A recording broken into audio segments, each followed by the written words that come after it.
The last thing you're probably thinking about when you sit in your dentist chair is, where did this chair come from? Well, you're more likely looking forward to getting out of it. But the chances are that chair was supplied by Henry Schein, one of the largest dental equipment suppliers on the planet. Stanley Bergman, the chairman and CEO of the company, joins me now. And you've just reported fourth quarter results. Sales up 13%, better than 8% on the bottom line. What's driving the increase? Well, Carlo, we're very, very happy. This is our first quarter with $2 billion of sales. And exactly 6 years ago, we reported our first quarter of $1 billion of sales. And you've doubled it through this mess. Yes, in 6 years. That's a 12% compounded growth rate per year. Very, very happy. Well, the markets we're in are solid markets, driven by the baby boomers, the most educated generation ever, the most affluent generation ever, understand the importance of preventative care, dental care, visiting the doctor's office, and they also own a lot of pets.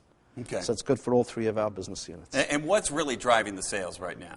The consumable sales, we had a positive quarter on the dental side, about 3% internal growth rate, and actually closer to 4, a little over 4.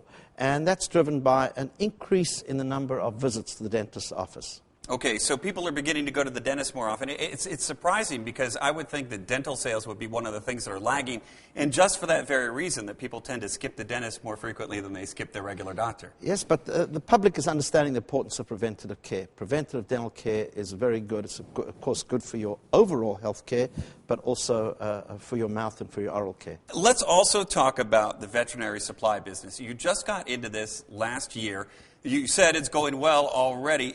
Do you expect it to grow? Are people willing to spend more money on their pets these days? Yes, the public is spending more money on their pets, no question about it. We are, effective January of 2010, we became the largest distributor of products to companion animal veterinarians in the United States. That was on the heels of assembling a very nice portfolio of companion animal veterinarian distribution companies in Europe, creating the largest block there.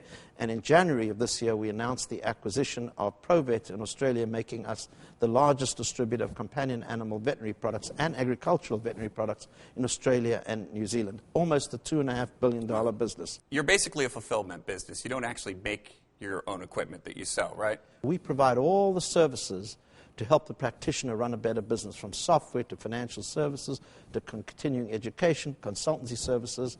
And around that concept, we've built this distribution business. So the idea is you're kind of a one-stop shop to help them run and keep their business running. Yes. The goal is to help the practitioner run a better business so that they can provide better clinical care to the public. But since you're not actually building most of this equipment, what's to stop them from essentially cutting out the middleman and cutting you out of the deal? There is a lot that goes into setting up a dental office. It's got to be designed, the right equipment has to be there, the right match, and hopefully it's aesthetically pleasing and it's ecologically pleasing and it's good from a work environment. And that's quite complex. A lot of know-how involved in that. $2 billion in one quarter in sales. I mean, it's phenomenal. You said 5 years, so you're doubling sales in 6 years. But a couple of these years were in one of the worst financial crises in our history. Yeah. And you still move forward. Of course, there was a challenge in the last couple of years. September 2008, we started experiencing some challenges in some of the countries. Having said that, we are a global company, have done quite well in Europe, specifically well in Europe and Australia and New Zealand during the recessionary time. Canada was quite good during the recession.